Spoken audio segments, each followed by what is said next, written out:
একদিন হজরত ওমর রাদিয়াল্লাহু তাআলা আনহুর ছোট ছেলে আব্দুল্লাহ এসে হজরত ওমর রাদিয়াল্লাহু তাআলা আনহুকে বললেন, আব্বাজান, আমি আপনার কাছে একটা নালিশ নিয়ে এসেছি, এই বিচার আপনাকে করতেই হবে।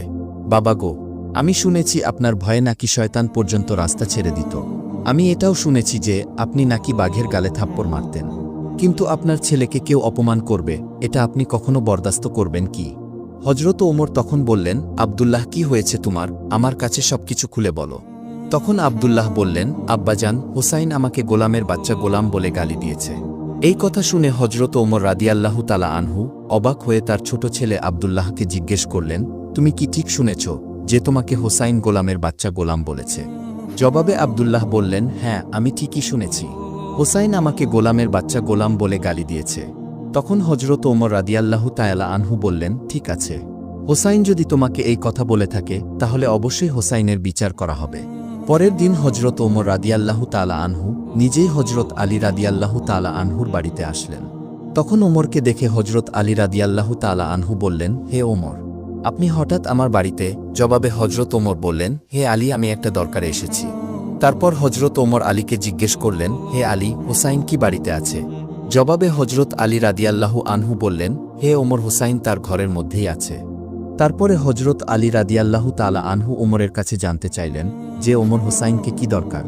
তখন হজরত ওমর রাদিয়াল্লাহু তাআলা আনহু বললেন, হে আলী, হুসাইন আমার ছেলে আব্দুল্লাহকে গোলামের বাচ্চা গোলাম বলে গালি দিয়েছে। তখন হজরত আলী বললেন, হে ওমর, হুসাইন তো এমন কথা বলতে পারে না। ঠিক আছে, যদি হুসাইন এই কথা বলে থাকে তাহলে তাকে ডেকে আনছি। অতঃপর হজরত হুসাইন রাদিয়াল্লাহু তাআলা আনহুকে ডেকে আনা হল।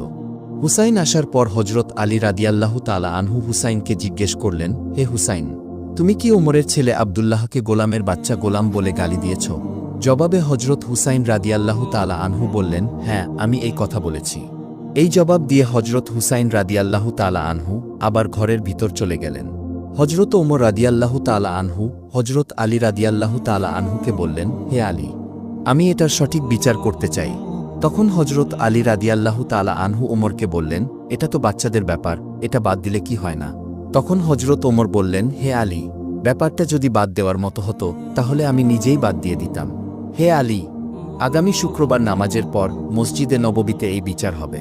আপনি হুসাইনকে নিয়ে আসবেন। এই কথা বলে হজরত ওমর রাদিয়াল্লাহু তাআলা আনহু চলে গেলেন। হজরত ওমর চলে যাওয়ার পরে হজরত আলী রাদিয়াল্লাহু তাআলা আনহু ঘরের ভিতরে প্রবেশ করলেন এবং হুসাইনের ঘরে গিয়ে জিজ্ঞেস করলেন, হে হুসাইন, তুমি ওমরের ছেলে আব্দুল্লাহকে গোলামের বাচ্চা কেন বলেছ? জবাবে হুসাইন রাদিয়াল্লাহু তাআলা আনহু বললেন, আমি যা সত্য তাই বলেছি। তারপরে শুক্রবার দিন মসজিদে